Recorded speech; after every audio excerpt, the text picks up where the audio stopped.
I've had those times as Have well. you? Because, Yeah. oh my goodness. Well, I was probably said to you, and optimism will come into this.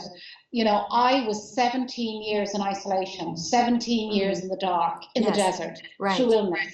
And I would really, really love at some point to share, those challenges that you've been through. And we all are. And when I hear people saying perfect, I think, no, if you want perfect, honey, you are going to fall flat on your face. Right. But it's okay to fall down. Yes. And it's okay to face the adversities or the challenges, because you know what?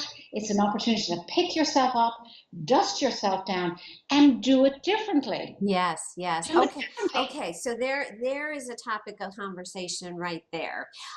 Perfection. And in the book that I have coming out, I speak to perfection. And a lot of people say, well, perfection is not possible. But I have a chapter in my book called Perfectly Imperfect, because Oh, we are all perfectly imperfect. And I, you know what, that is liberating for me. And that's why I wrote about it, because yes, it made me realize that I can go through my life and I can make a mistake. And you know what? It's okay. It's okay, because that is how, again, we grow. So yeah, what are your views on perfection? Well, my views, there is no such thing.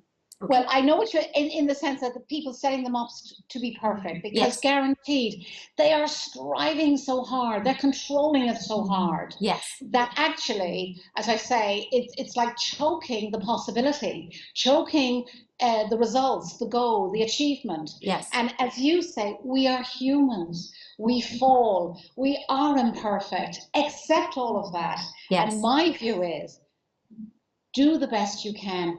Just be the best you can. Right. And funny enough, when I first set up my first email address, I had an actual angel with a little bow and arrow flying through the air. Right. And I had a little sign saying, be the best. Just be the best you can be. Right, right. Yes.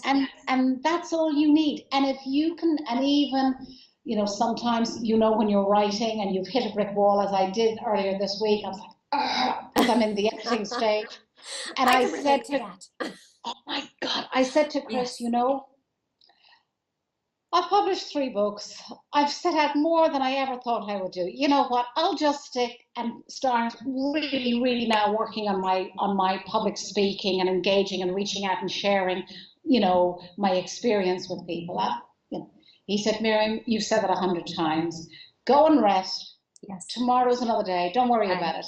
And you know what? You pick yourself up with a fresh set of eyes, and off you go again. Right. But I really believe that so many people, because of the press, TV, the magazines, everyone, and because everyone can Photoshop everything, and we can edit everything, and the selfies we take, we'll take 100 until we feel they're the perfect one.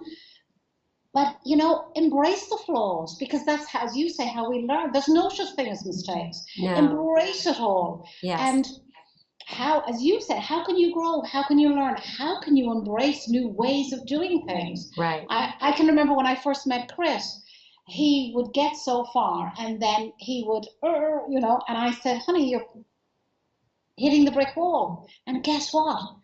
That brick wall is not going to move, ever. So you, as long as you keep going down that path, that same path, that brick wall is there. Now, if you just turn right or left or step back and just maybe sidestep 10 steps and then move forward again, that brick wall won't be there, and you can move forward again. And he always remembered me saying that. And even now when he gets frustrated, I mean, this was only our first few dates 20 years ago. And, or 21 years ago. But I'm a great believer in just, we beat ourselves up because perhaps we're comparing ourselves with other people. Why would you do that? You're unique in your own way, and you're fantastic and great in your own way. Right. And you can achieve whatever you set out to achieve. You don't need to compare yourself with anyone else. No, you don't. And stand tall. And also give yourself that acknowledgement and pat on the back and be proud of whatever it is, you know, you've achieved. You know, you've seen my tweets, and Yes. because this is where gratefulness comes in, isn't it? Yes, People it is. forget the smallest of things that they were grateful, and the more gratitude we have, the more successful we are, the more comes, you know, the more amazing things come to us. Yes. And we get better at everything that we are doing. And we don't need, in any shape or form, to be perfect.